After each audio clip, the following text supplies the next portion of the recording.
हो गया समय, शुरू हो गई फिर से क्लास। अभी आपका क्लास जो होने वाला है वो होने वाला EEE का। तो जल्दी से बिना देरी किए शुरू कर लेते हैं क्लास को एकदम से, ठीक है। तो भैया क्लास को शुरू करने से पहले मैं आपको बता दूं कि हमारा टॉपिक चल रहा है क्या, पावर वायरिंग। तो जो कल हम लोगों ने पावर वायरिंग का न्यूमेरिकल लगाया था, याद है कि नहीं, या भूल गए हो? मुझे तो पूरा याद है, उसी को कंटिन्यू कराएंगे। तो जल्दी से, मैंने आप लोगों को बोला था बच्चों, जिन लोगों ने कल क्लास लिया था उन लोगों में से कोई भी मुझे जल्दी से बता दो कि हमारा टोटल लेंथ ऑफ कंड्यूट कितना आया था और टोटल लेंथ ऑफ वायर कितना आया था। टोटल लेंथ ऑफ कंड्यूट बताओ।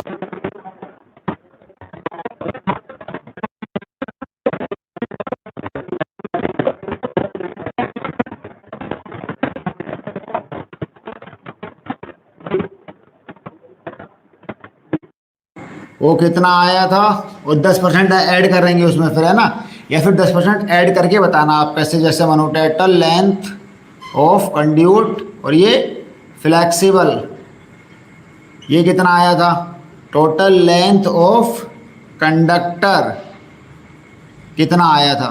ठीक, जल्दी से मुझे बताइए। और अगर ये नहीं किया है तो बहुत ही ज़्यादा गलत बात है, क्योंकि ये नहीं किया समझ लो कि बहुत ज़्यादा, बहुत बहुत बहुत ही ज़्यादा गलत बात है।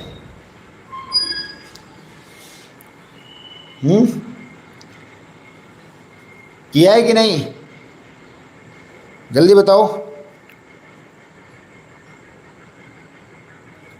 कितने लोगों ने किया है? Total length of conductor and total length of conduit.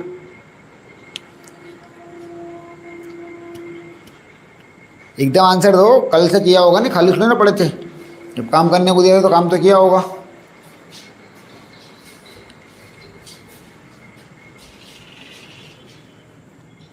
ऐसे पढ़ाई करोगे बताओ आप लोग, सोचो आप लोग हैं, ऐसे पढ़ाई करोगे क्या बच्चों? अब देखो इतना छोटा सा काम नहीं किया आप लोगों ने, ऐसे कैसे पढ़ाई कर पाओगे भला?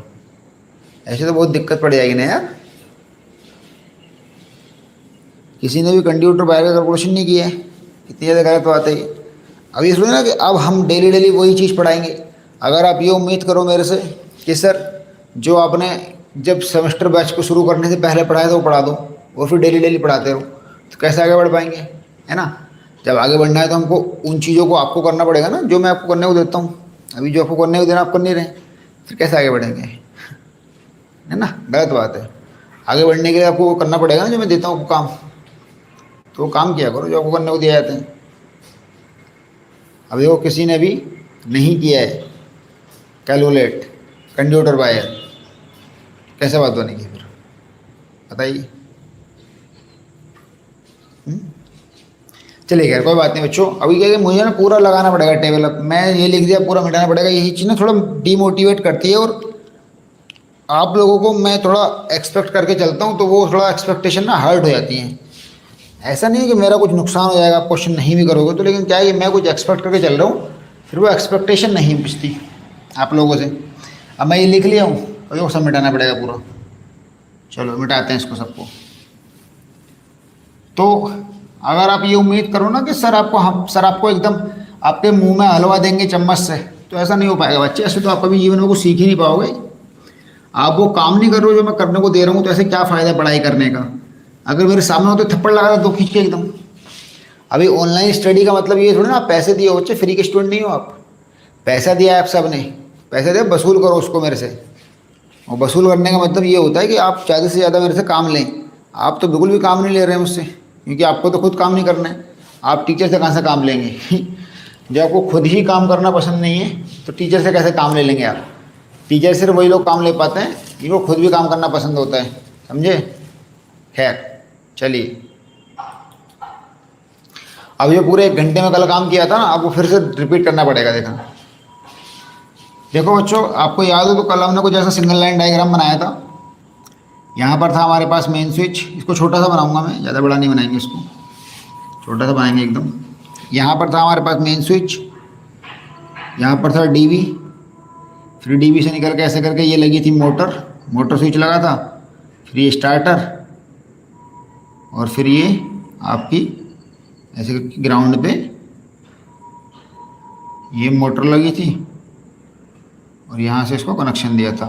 दूसरा था आपका ट्रांसफार्मर के लिए, ये ऐसे करके आए थे, यहाँ ट्रांसफार्मर रखा था, फिर हमने इसको ये कनेक्शन दिया था। यही प्रोसेस था।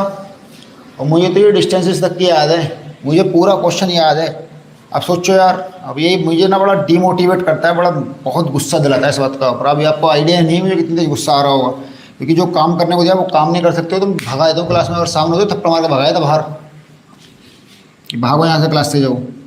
जो काम दिया जा रहा है वो भी नहीं करोगे तो क्या मतलब बनता है फिर। ये डिस्टेंस 0.5 था, ये डिस्टेंस 0.5 था, और ये डिस्टेंस कितना था, ये डिस्टेंस था शायद पूरा था 10 मीटर, एक और एक ये था 8 मीटर, और ये आपका था हमारे पास ऐसे करके 9 मीटर, और ऐसे करके 1 और 3 4, 9 और 4 13 मीटर था ये, ठीक है। और ये 2.5 2.5 1.2 1.2 सबको ऐड कर दो, मिल गया। अगर हम बात करें total length of rigid conduit की, टोटल लेंथ ऑफ, मुझे तो लगता है ना आप लोग एकदम बेवकूफ़ टाइप के हो, मतलब लाइव क्लास लेने को लाइव तक का मतलब नहीं समझते हो आप तो। लाइव क्या होती है? हाँ, लाइव क्लास में सवाल जवाब किए जाते हैं, उसको लाइव बोलते हैं। लेकिन आप तो ऐसे आके बैठे जाते हो मूक प्राणी बन के, आपको तो मतलब ही नहीं है कि मास्टर साहब आपको कुछ भी पढ़ा के चले जाएं, आप तो बस कुछ उस पर ऑब्जेक्शन तक नहीं कर सकते। कुछ भी पढ़ा के चले जाओ टीचर आपको, आप तो ऑब्जेक्शन तक करने लायक नहीं हो। वरना ऐसे ऐसे बच्चे होते हैं टीचर को अटका देते हैं। आप लोग पता नहीं क्या पढ़ाई कर रहे हो यार। Total length of rigid conduit, तो total length of rigid conduit देखेंगे। देखो ये मैं इसको ऐसे ही ऐड कर दे रहा हूँ, मैंने कल टेबल बनाना सिखा दिया था कल की क्लास में, ठीक है। तो आप लोगों को कल की क्लास से टेबल बनाना सीख लीजिएगा। 2.5 metre plus 13 metre plus 2.5 metre, ये हमारी इतनी रिजिड कंड्यूट हो गई। तो 2 और 1 3 और 16 और 8 24 25 26 26.5 मीटर हो गया, प्लस 10% एक्स्ट्रा लगाएंगे तो हो जाएगा हमारे पास 26.5 मीटर प्लस 2.65 मीटर, इतना आया 51628 और 19 29.15 आया। 29.15 मीटर आया। देखो आपके सामने ऐड किया मैंने, यहीं पर कुछ एक्स्ट्रा था ही नहीं। अगर इसमें कुछ गलत लिखा हुआ है इस वाले डायग्राम में तो आप मुझे बता दो। जहाँ तक मुझे लगता है कि मैंने ठीक लिखा है, फिर भी अगर हो सकता है, देखिए मैंने डायग्राम इसे देखा नहीं है और ना मेरे पास यहाँ पर डायग्राम बना हुआ है, यहाँ सिर्फ आपकी चैट खुली हुई है और कुछ नहीं। मैं तो आपकी चैट देख रहा हूँ यहाँ पर सामने लैपटॉप में। अगर कुछ पूछ लूँगा, अगर आप कुछ पूछो तो तुरंत जवाब दे सकूँ। तो ये डायग्राम सिर्फ मेरे माइंड में था, अगर कुछ मिस हो गया है तो बता दो तुरंत एकदम। वैसे मुझे लगता है मैंने ऐसे कैलकुलेट किया, ऐसे था पूरा 10 था, एक ख़त्म किया, 9 बचा, फिर नीचे को 3 आए थे, एक ऊपर का 4, तीनों 4 और 9 13। सही है, सही लिखा है, सब कुछ सही लिखा है, परेशान मत हो, ठीक है। तो रिजिड कंड्यूट हो गया हमारे पास कितनी 29.15 मीटर। और देखिए वो लोग इस क्वेश्चन को नहीं समझ पाएंगे जिन लोगों ने इससे पीछे क्लासेस नहीं देखी हैं, लेकिन आप लोग बस इतना ज़रूर समझ लीजिए, आप लोग भी जो अगर ऐसा कोई बच्चा है यहाँ पर जो आस्था मिश्रा यस सर बोलिए, थप्पड़ मार रहे हैं हिचके भी, यस सर आ रहा है आपका, तब से जवाब नहीं आ सकता था। क्या पूछ रहे थे आपसे? जवाब किन तरफ से लेके सवाल पूछ रहे हैं आपसे लेके? परेशान मत किया करो फालतू में, गुस्सा मत दिलाया करो। तो जो लोग नए हैं वो बस इतना ध्यान रखें कि जो काम करने को दिया जाए उसको जरूर करना है। जब समझावे चल रहे हैं तो उसको जरूर समझाना है, ठीक है। आगे बढ़ते हैं। तो अब रिजिड का हो गया, फ्लेक्सिबल की बात कर लेते हैं। रिजिड हो गया सेम, अब फ्लेक्सिबल की बात कर लेते हैं। बच्चों समझ में ना आए तो तुरंत पूछ लेना, ठीक है। लेकिन मैं कल समझा दिया था ये, फिर भी आज फिर से समझा रहा हूँ। फ्लेक्सिबल की बात करेंगे तो फ्लेक्सिबल एक तो ये है और एक ये और एक ये, बस बात खत्म। फ्लेक्सिबल तो सिर्फ ये 3 थी बस, 0.5 मीटर 1.2 मीटर प्लस 1.2 मीटर। तो ये कितना हो गया 1.2 1.2.4 और 2.9 मीटर प्लस 10% एक्स्ट्रा, तो हो गया ये 2.9 मीटर प्लस 0.29 मीटर। तो ओवरऑल कितना, और ये जो इक्विवेलेंट करके 30 मीटर होगी, ठीक है, वाली ऊपर वाली, और नीचे वाली कितनी हो जाएगी ये 9 मीटर, तो ये हो जाएगी इक्विवेलेंट करके 4 मीटर। तो फ्लेक्सिबल भी मिल गई और रिजिड भी मिल गई। ठीक है, पुरानी वाली का मतलब कल वाली क्लास, और कल तुम थी प्रेजेंट, ठीक है, ज़्यादा बोलो मत। उसके बाद अब आते हैं कंडक्टर की बात, तो निकाल लेते हैं हम यहाँ पर टोटल लेंथ। बात ये ना बच्चों, इतना स्लो मोशन में चलोगे तो कुछ नहीं हो पाएगा यार, बहुत फास्ट चलना पड़ता है इस सब्जेक्ट में भैया। टोटल लेंथ ऑफ कंडक्टर कितना हुआ? हाँ, टोटल लेंथ ऑफ कंडक्टर, यार मैंने वो मिटा दिया, सॉरी, अब इसको फिर से बनाना पड़ेगा। टोटल लेंथ ऑफ कंडक्टर के लिए इसको फिर से बनाना पड़ेगा अब।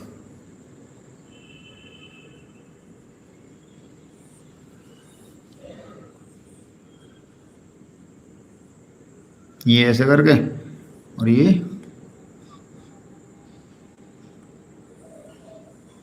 ऐसे करके, तो मुझे लगता है कि टोटल लेंथ ऑफ कंडक्टर निकालना तो काफ़ी आसान है हमारे लिए, है ना। क्योंकि देखो जितना जितना, जैसे ये वाला कंड्यूट बैठा था, एक कंड्यूट तो ये वाला था पहले और एक कंड्यूट ये वाला था पहले, तो अगर, और हर जगह ऐसी एक भी जगह नहीं है जहाँ पर हमारे 3 कंडक्टर ना हो, तो मुझे लगता है कि इनको 3 से मल्टीप्लाई कर देंगे तो निकल जाएगा सारा का सारा आंसर, क्योंकि हर जगह 3-3 कंडक्टर जा रहे हैं ना। देखो अगर बाकी इसको कैलकुलेट भी करना चाहो तब भी, यहाँ पर हो जाएगा 1.5 मीटर, क्योंकि 3 कंडक्टर हैं 0.5 मीटर में। तो वैसे ही जब क्यों ना हम सारी डिस्टेंस को एक साथ ऐड करके और 3 से मल्टीप्लाई कर दें तो हमारी टोटल लेंथ ऑफ, लेकिन डिस्टेंसेस कौन सी, ये वाली जो बिना एक्स्ट्रा ऐड किए आई हैं, याद रखना है, बिना एक्स्ट्रा ऐड किए जो आई हैं उन डिस्टेंस का कैलकुलेट करना है, ठीक है। तो ये कितना बैठेगा, 5 और 9 कितना बैठा, 14, और 6 और 2 8, और 1 9, और 2 कितना बैठा, 29.4 बैठा, है ना, 29.4 बैठा। तो जब 29.4 बैठा तो हमने क्या किया, इसको 3 से मल्टीप्लाई कर दिया, तो 3 4 जा 12, और 3 9 जा 27, और 1 28, 3 2 जा 6, और 2 8, 82.2 metre approximate 89 metre, 88.2 metre approximate 89 metre wire लगेगा। और कौन सा वाला वायर लगेगा, वायर लगेगा आपका 2.5 mm square aluminium single core PVC insulated, बस ये वाला वायर यूज होगा। ये आपको बताया था, क्योंकि हमारा 24 एम्पियर तक के करंट में ये वाला वायर यूज होता है, ठीक है। बच्चों कुछ भी समझ में ना आए पूछ लेना, घबराना नहीं, क्योंकि पूछना आपका हक बनता है, आपने पैसा दिया है।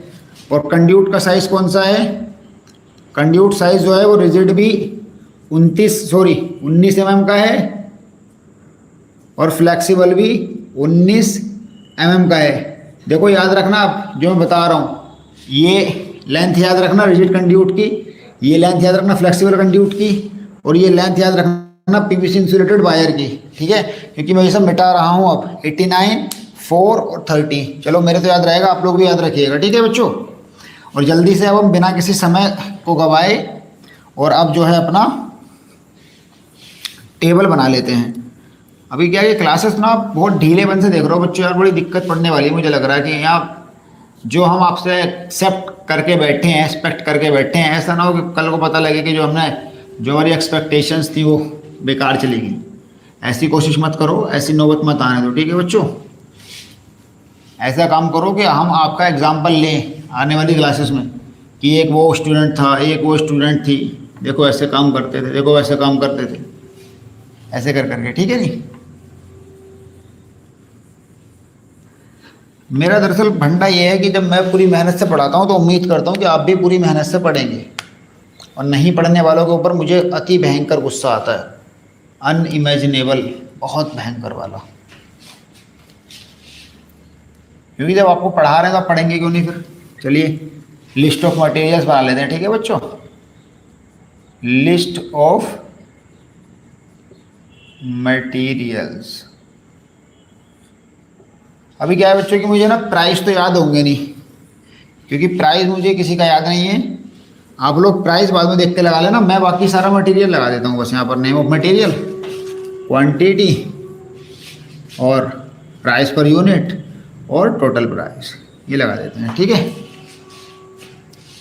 तो सबसे पहला जो सेक्शन रहेगा वो रहेगा आपका serial number, name of material,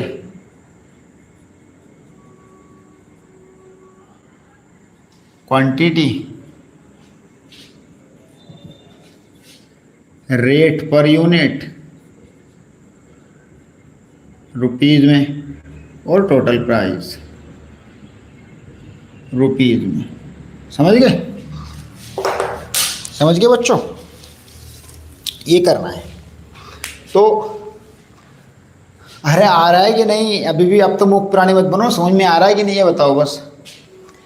समझ में आ रहा है तो ठीक है, नहीं आ रहा तो पूछ लीजिए बच्चों। आपको पूछने की छूट दे रहे हैं बाबा, फिर भी नहीं पूछ रहे हो यार। समझ में तो आ रहा है? ऐसा ना हो कि समझ में आ ही नहीं रहा हो।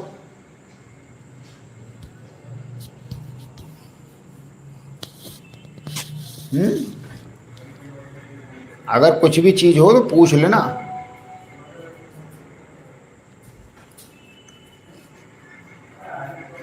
संध्या चौहान, क्या पूछना है बताइए।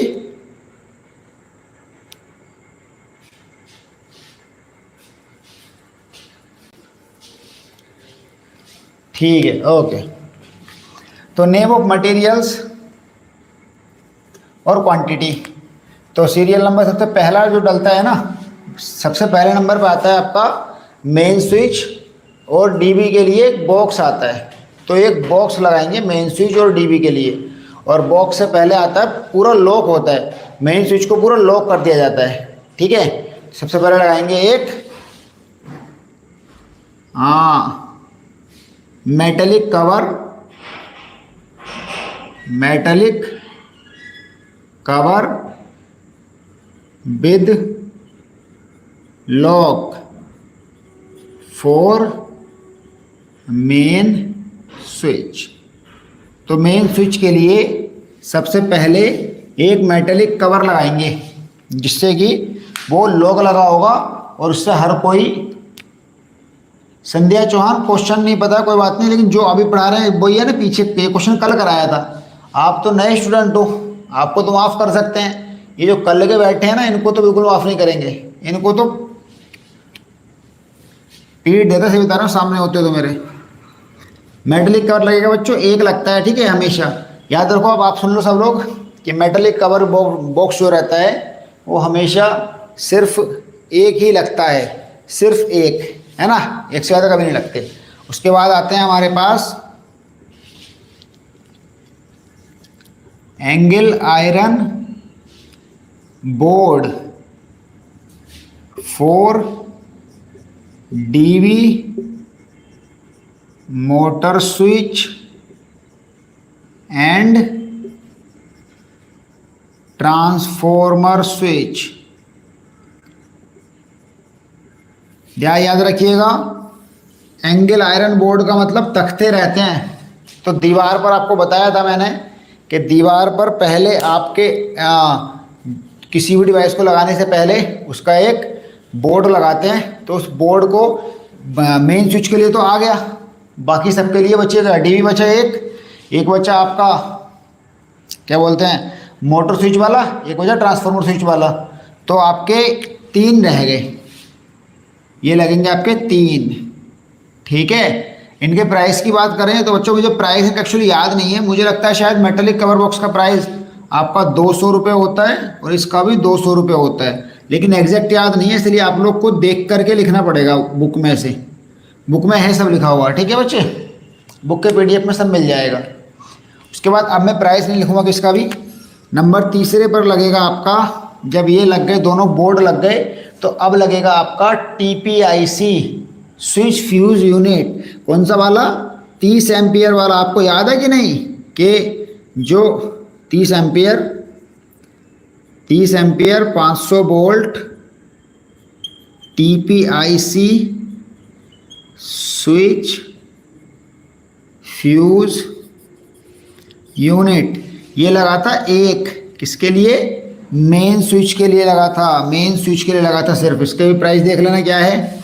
उसके बाद लगेगा अगले नंबर पर 15 ampere 500 volt TPIC switch fuse unit, ये लगेंगे दो, किसके लिए, एक मोटर स्विच के लिए, एक ट्रांसफॉर्मर स्विच के लिए। उसके बाद लगेगा बच्चों हमारे पास 30 एम्पियर 500 वोल्ट TPIC DB 2 वे, कितना लगेंगे DB हमेशा एक ही लगता है एक सर्किट में, तो DB लग गया एक। मेन मटेरियल हमारा हो गया। अब कंडक्टर लगा दो। कंडक्टर है 2.5 mm स्क्वायर का एल्यूमिनियम PVC इंसुलेटेड बन कोर, दिख रहा है कि नहीं, यहाँ तक का दिख रहा है। तो कंडक्टर कितना आया था, कंडक्टर कितना है बच्चों बताओगे तभी लिखूंगा, वरना नहीं लिखूंगा। कंडक्टर कितना आया था, प्राइस 800 रुपये। कोई बात नहीं बच्चे, परेशान मत हो, मतलब प्राइस जो भी है वही लिखना है आपको, प्राइस तो जो भी है वही लिखिएगा आप लोग। प्राइस को मुझे मैंने पहले बोल दिया, प्राइस का कंफर्म नहीं है, क्योंकि प्राइसेस में याद नहीं करता, क्योंकि मेरा तो कोई एग्जाम नहीं होने वाला। आप लोग के एग्जाम होंगे तो आप लोग को याद करने पड़ेंगे। 89 मीटर, उमा राजपूत कह रही है 89, वेरी बहुत अच्छे बच्चे। 89 मीटर, और इसका जो भी प्राइस होता हो मल्टीप्लाई करके आगे लिख दीजिएगा। तो ये हमारे इतने लग गए मटीरियल्स, यहाँ तक समझ में आ गया हो। फिर से एक बार रिवाइज करना चाहूँगा। मेटेलिक कवर बॉक्स या मेटेलिक कवर, कुछ भी लिखिए इसको, metallic cover box with lock, तो ये आता है सिर्फ और सिर्फ मेन स्विच के लिए एक आता है हमेशा। और ये बोर्ड जो होते हैं ये बाकी बचे हुए मटेरियल्स के लिए आते हैं एक एक, जैसे एक DB के लिए आएगा, एक मोटर स्विच के लिए और एक ट्रांसफार्मर स्विच के लिए, तो 3 आ गए। और ये जो आपका TPIC स्विच फ्यूज यूनिट है ये आता है आपका मेन स्विच के लिए। ये जो 15 ampere 500 volt TPIC switch fuse unit थे, ये जब हमने सर्किट कैलकुलेट किया था तो एक इनमें मोटर स्विच है और एक इनमें ट्रांसफार्मर स्विच है, ये कल बताया था। उसके बाद DB की डायमेंशन आई थी 30 एम्पियर 500 वोल्ट TPIC DB 2 वे का, क्योंकि 2 सर्किट थे इसलिए 2 वे लगा था। और फिर कंडक्टर लगा दिया।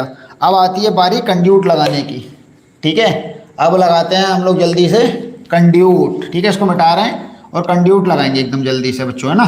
कंड्यूट तो आपको पता है कितनी कंड्यूट थी हमारी, कंड्यूट 2 प्रकार की थी, एक रिजिड एक फ्लेक्सिबल, तो दोनों को अलग अलग ही लगाया जाएगा, रिजिड को अलग और फ्लेक्सिबल को अलग लगाया जाएगा, ठीक है बच्चों। इतनी मेहनत से आप लोगों को पढ़ाते हैं तो मैं कोशिश करता हूं कि आप लोग भी उतनी मेहनत से ही पढ़ो। आपके हर एक डाउट को दूर करने के लिए हमेशा तैयार, तो आप लोग भी उतनी मेहनत से पढ़ो बच्चों यार। चलिए इन सबको मिटा देते हैं।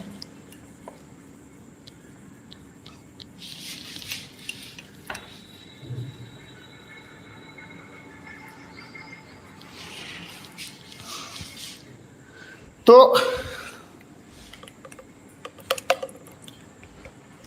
अगला जो पॉइंट है हमारा वो क्या है, अगला पॉइंट कंड्यूट लगानी है। कौन सा नंबर का पॉइंट था, 1 2 3 4 5 6 हो गए, 7 नंबर का पॉइंट है।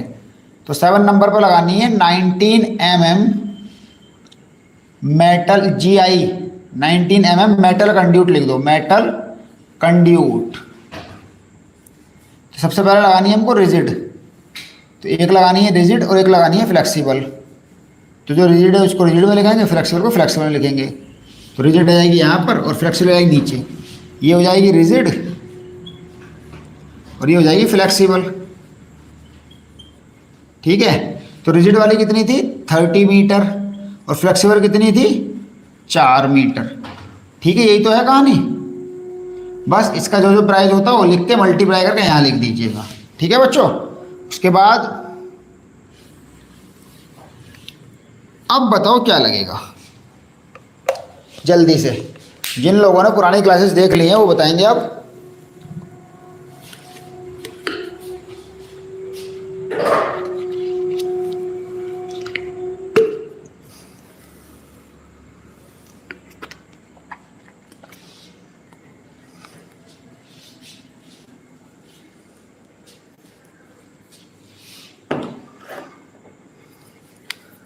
बताओ बच्चों क्या क्या लगेगा अब।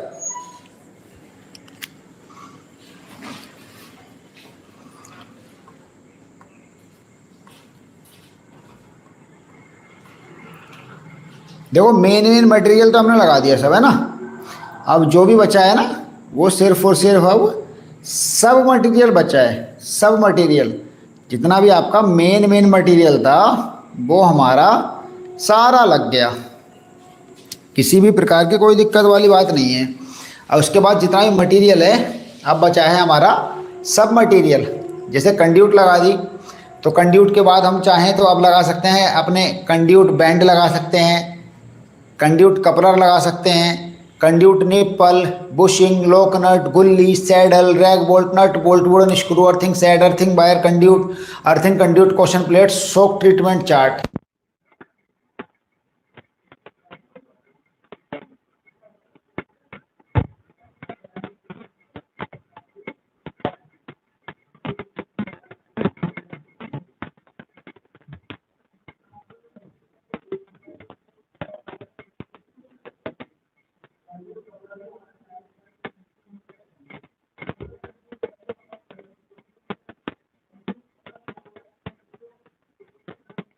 से भाग कर दीजिए तो 7 कपलर आ गए। कितने आ गए?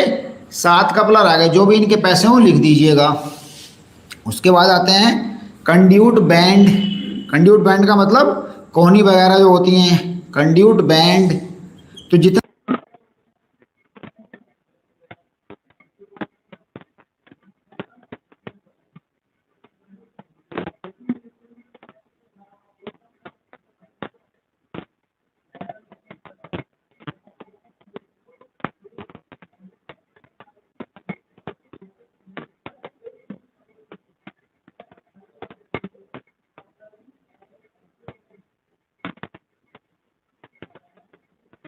साइज के लगेंगे, और कंड्यू हाँ, और हमारी कंड्यूट अलग अलग साइज की है तो कंड्यूट कपलर भी हमारे अलग अलग साइज के लगेंगे। ठीक है। तो कपलर चूंकि कंड्यूट एक ही साइज की थी तो कंड्यूट को 5 से भाग दे करके हमारे कपलर निकल जाते हैं। तो कंड्यूट थी हमारी 34 मीटर, 5 से भाग दिया तो 7 आया, मतलब 7 के आसपास 7, इसलिए 7 लगा दिया हमने। ठीक है। जितने कपलर उतने बैंड लगाओ हमेशा। ठीक है। उसके बाद आता है एक सेक्शन हमारा लोकनट, सॉरी निप्पल, बुशिंग और लोकनट। ये 3 चीजें एक साथ लगती हैं। कहाँ लगती हैं इनको समझाता हूँ। जैसे मान लीजिए जो आपका डिस्ट्रीब्यूशन बॉक्स वाला बॉक्स होगा, उसमें जब नली आएगी तो उस नली को अंदर डालेंगे छेद में से। तो पहले इसको एक वो लगाएंगे निप्पल, फिर लोकनट और फिर लगाएंगे बुशिंग। तीनों एक ही जगह एक साथ लगते कैसे हैं? जितने बॉक्स होते हैं उसका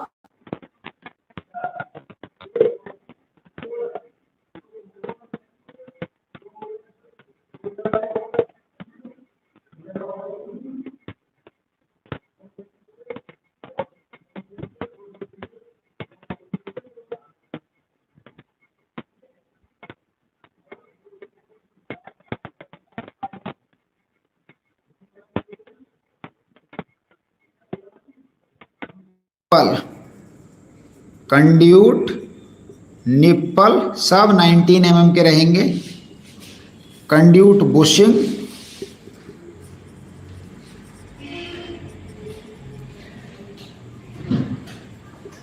और लोकनट एक साथ लगते हैं सारे के सारे। ठीक है बच्चों। कंड्यूट निप्पल बुशिंग और लोकनट ये कितने कितने हो गए? 8 10 10 8 8 हो गए सबके सब, क्योंकि 4 जगह लगाना है ना, इसलिए 8 8 और 8। ठीक है। कंड्यूट निप्पल, कंड्यूट बुशिंग और लोकनट। कोई दिक्कत बताओ जल्दी यहाँ तक। देखो यार बिल्कुल वो मत, ये रिकॉर्डेड क्लास नहीं है भैया। You can object here and you have to be object here. अगर आपको समझ में नहीं आया तो आपको यहाँ पर ऑब्जेक्शन करना चाहिए, वरना फायदा क्या। अभी भी नहीं आ रही है वॉइस बच्चों? क्या अभी भी वॉइस नहीं आ रही है आपको?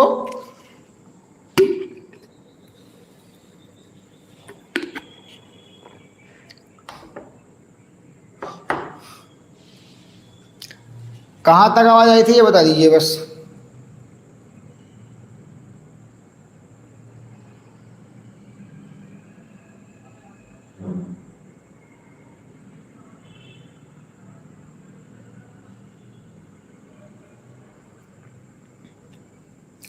अच्छा, एक्चुअली वो ना कॉल आ रहा है बच्चों का, इसलिए बीच बीच में कट जाता है। जो बच्चे कोर्स वगैरह खरीदते हैं वो कॉल कर देते हैं ना, तो इसलिए उनको पता है नहीं अभी। आप लोग को पता है, आप तो नहीं करोगे सुबह कॉल। खैर, अभी आवाज़ आ गई, कहाँ तक आई थी ये बता दो बस, फिर मैं वहाँ से आगे का फिर से क्लियर कर दूंगा। जल्दी पूछो, एकदम तुरंत, समय नहीं है। नहीं नहीं, सैडल अलग चीज़ होती है, सैडल अलग चीज़ होती है उमा। सैडल अभी समझाएंगे, अभी आएगा सैडल, परेशान हो तो सैडल आएगा बाद में। अभी फिलहाल के लिए आप बताओ, मेरी ना आंख बहुत फड़क रही है, ये वाली लेफ्ट वाली आंख बहुत फड़क रही है, पता नहीं क्या हो गया इसमें, पता नहीं क्या कांड होगा, अब आंख फड़क रही है।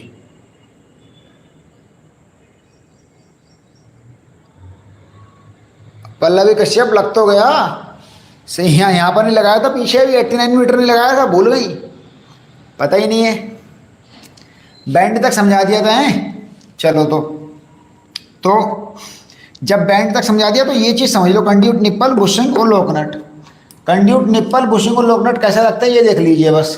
तो कंड्यूट, निप्पल, बुशिंग ऐसा लगता है कि ये एक बॉक्स, जैसे मान लो डिस्ट्रीब्यूशन बॉक्स, डीबी का बॉक्स है, तो इसमें कंड्यूट अंदर जाएगी।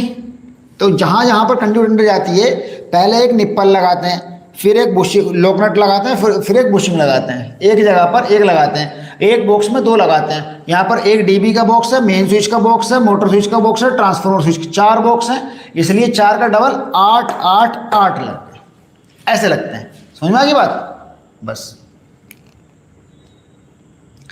उसके बाद अब जब बुशिंग लग गया, लोकनट लग गया, तो अगर यहाँ तक कंड्यूट, निप्पल कैसे होते हैं? कंड्यूट निप्पल ऐसे मान लीजिए कि आप निप्पल की तरह होते हैं, जैसे ऐसे रहता है आगे को, ऐसे।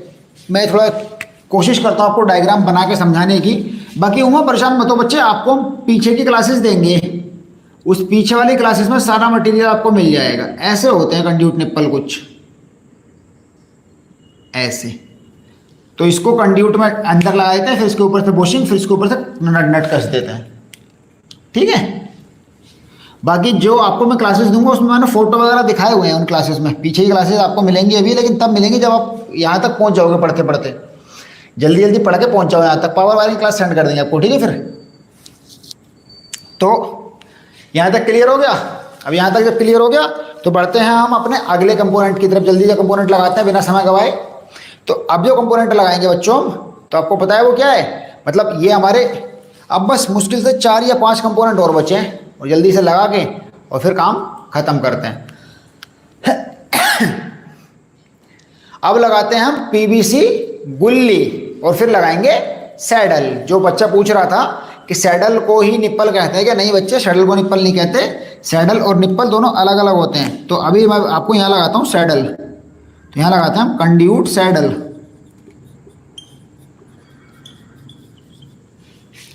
ये भी 19 mm के लगेंगे। देखिएगा जितनी कंड्यूट होती है ना टोटल मिला के, इसका डबल सैडल लगते हैं। 34 मीटर कंड्यूट है तो 68 सैडल लगेंगे। कितने लगेंगे? 68 सैडल लगेंगे, ठीक है। अब मैं बता रहा हूँ कि सैडल क्या होता है। सैडल बेसिकली मान लो कि कंड्यूट, आपको चूंकि आपको पता है कि पावर वायरिंग जो है वो सरफेस कंड्यूट वायरिंग है, तो कंड्यूट सरफेस पर लगानी है। अब सरफेस पर कंड्यूट ऐसे तो रुक नहीं जाएगी, इसको रोकने के लिए एक क्लिप लगाना पड़ता है ना, और वो क्लिप कोई दीवार पर तो लगेगा नहीं। उस क्लिप को लगाने के लिए पहले नीचे एक पत्ती लगानी पड़ती है, फिर ये कंड्यूट लगाते हैं और फिर ऊपर से क्लिप लगाते हैं टक टक। इसको जो नीचे पत्ती लगाते हैं और ये पूरे क्लिप के समेत, इसको कहा जाता है सैडल। तो ये कितने लगते हैं? जितनी हमारी कंड्यूट होती है उसका डबल लगते हैं, क्यों? क्योंकि 1 मीटर की कंड्यूट में 2 लगते हैं, तो इसीलिए 34 मीटर की कंड्यूट में, 34 मीटर कंड्यूट में डबल 68 सैडल लगेंगे, ठीक। जितने सैडल होते हैं उतनी ही होती है गुल्ली, और जितनी गुल्ली होती है उतने होते हैं स्क्रू। ऐसे याद रख सकते हैं हम। देखो कितना आसान तरीके से याद रखा रहा हूँ आपको मैं। हर चीज़ को एक दूसरे से रिलेट करके याद रखनी है, हमेशा कभी नहीं भूल पाएंगे। फिर जितने सैडल होते हैं उतनी होती हैं गुल्ली, और जितनी गुल्ली होती हैं उतना होते हैं स्क्रू। तो सैडल, गुल्ली, स्क्रू एक साथ, निप्पल, बुशिंग, लोकनट एक साथ। देखो यहीं से पता लग गया। और अभी रैग बोल्ट और नट बोल्ट आएगा, वो भी बराबर बराबर होते हैं एकदम, कहाँ कहाँ लगते हैं सब बता देंगे, आप बिल्कुल चिंता मत करिए, ठीक है। चलिए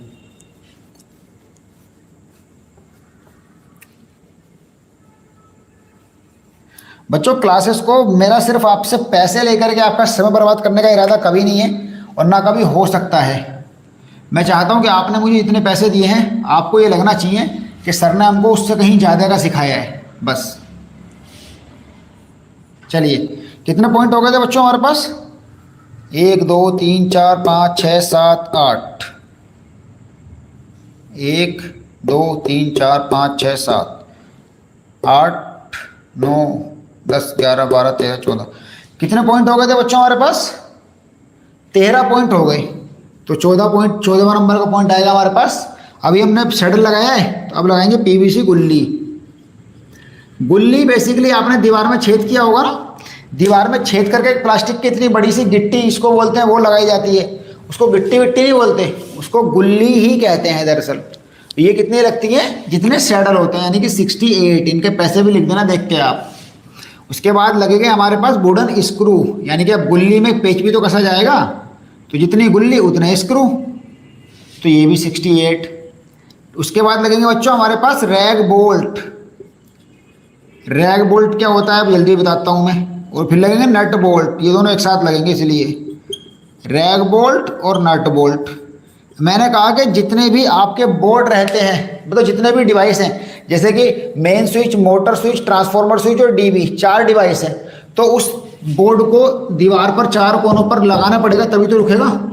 तो उस चारों कोनों पर जो बोल्ट लगाए जाते हैं उनको कहा जाता है रैग बोल्ट और नट बोल्ट एक साथ। तो ये कितने हुए? एक बोर्ड के 4 होते हैं, यहाँ पर 4 बोर्ड हैं तो 16 हो गए। 16 रैग बोल्ट और 16 नट बोल्ट। कोई दिक्कत, कोई परेशानी जल्दी से तुरंत बता दो मुझे।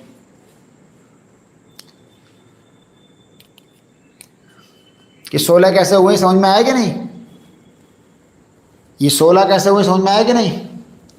रैग बोल्ट मतलब एक बोर्ड पे 4, यहाँ पर एक मेन स्विच लगा हुआ है, डीबी लगा हुआ है, ट्रांसफार्मर स्विच, मोटर स्विच, तो 4 हो गए, 4 चौक 16, 4 4 16। ठीक है, तो ये ऐसे हो गए 16 16, दोनों एक साथ लगते हैं। पहले रैग बोल्ट दीवार में लगाते हैं, उसके ऊपर से नट बोल्ट कस देते हैं।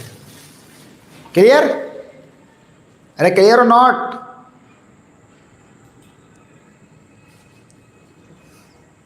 रैग बोल्ट लग गए, नट बोल्ट लग गए। अब लगेंगे हमारे पास अर्थिंग सेट।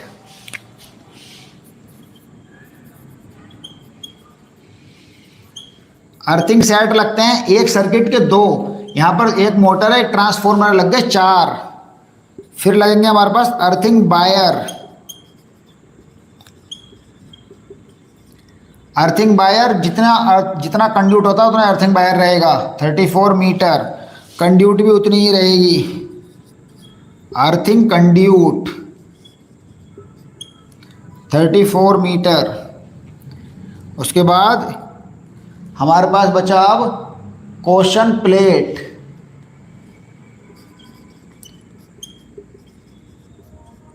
क्वेश्चन प्लेट का मतलब होता है सावधानी वाली, वो कि सावधानी हम कैसे कैसे अपनाएंगे, कैसे कैसे वहाँ पर सावधानियाँ रहेंगी, उसको बोलते हैं हम लोग क्वेश्चन प्लेट। बता दो बच्चों, तो अगर समझ में जो भी नहीं आ रहा मेरे से पूछोगे नहीं तो मुझे कैसे पता लगेगा, है ना?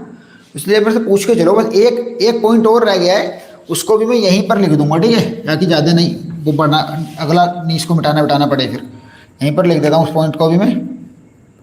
ये रहा 19 वाला पॉइंट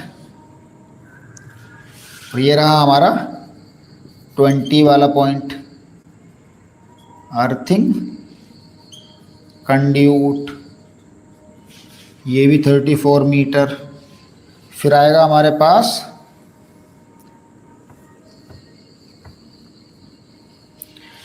क्वेश्चन प्लेट,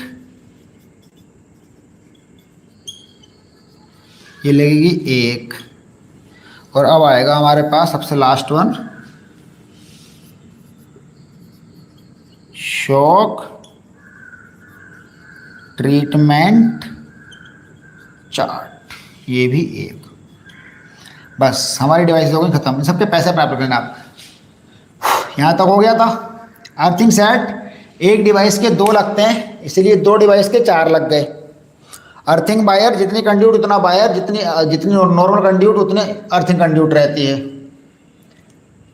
ठीक है।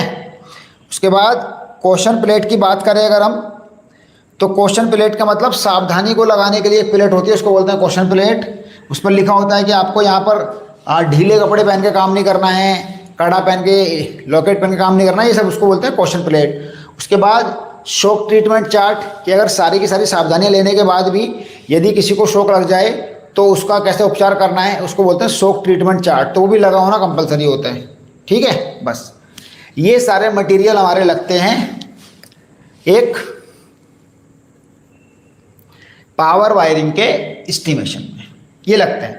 कोई भी डाउट हो तो मेरे से पूछो बच्चों जल्दी से, मैं आपको तुरंत समझाता हूँ कि कोई भी डाउट है तो कैसे है। ठीक है, उसके बाद ये जो आप देख रहे हैं टोटल प्राइस, जब आप इस पूरे सेक्शन को, सारी टेबल के इस सेक्शन को ऐड कर देंगे तो हमारे पास निकल के आएगा मटेरियल कॉस्ट। अभी आगे का प्रोसेस समझाऊंगा। जब आप उस टोटल प्राइस वाले सारे सेक्शंस को ऐड कर देंगे तब आपके पास निकल के आएगा बच्चों मटेरियल कॉस्ट। और मटेरियल कॉस्ट निकलने के बाद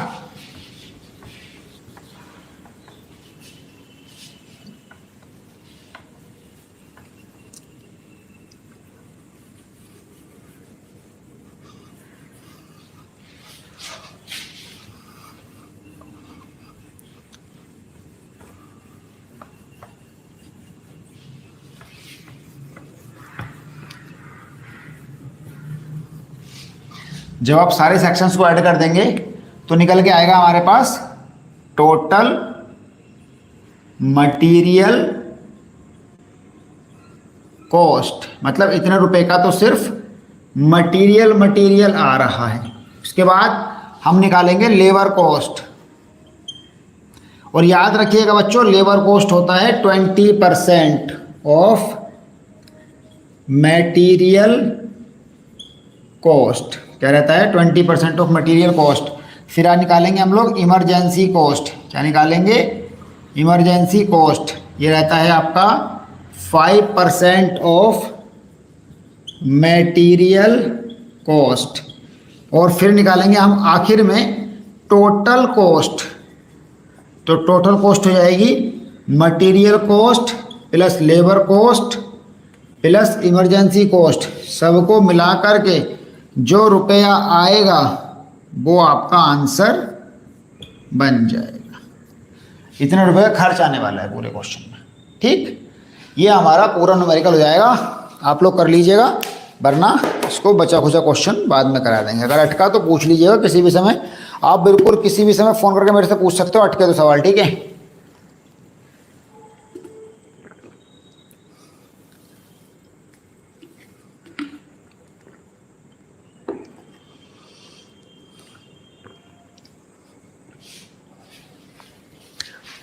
जिस भी समय आपका सवाल अटके आप तो उसी समय मुझसे कभी भी पूछ सकते हो। जैसे रात को 12 बजे अटक रहा है, रात को 12 बजे फ़ोन कर दो। झिझकना नहीं कि सर फ़ोन नहीं उठाएंगे या क्या होगा। आप तो बिंदास फ़ोन करो। आपको तो सवाल पूछना, आप तो जरूर फ़ोन करें। ठीक है बच्चों,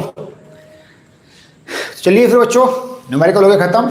कल को हम लोग, अगर आप लोगों को पावर वायरिंग में कोई डाउट होगा तो पूछ लेना, वरना अपना ओवरहेड लाइंस के सेक्शन को शुरू करेंगे। ठीक है बच्चों, मैं आप लोगों से ये कहना चाहूँगा कि आप लोग अपने 6 सेमेस्टर बैच के साथ अपने साथियों को जोड़ने का प्रयास करिए, जिससे कि हमारे बैच में बच्चों की संख्या बढ़ सके। और मिलते हैं आप लोगों से अगली क्लास में। तब तक आप पढ़ाई करते रहो। डाउट्स आने पर मुझसे बेझिझक किसी भी समय पूछिए। ओके गाइस, धन्यवाद, नमस्कार।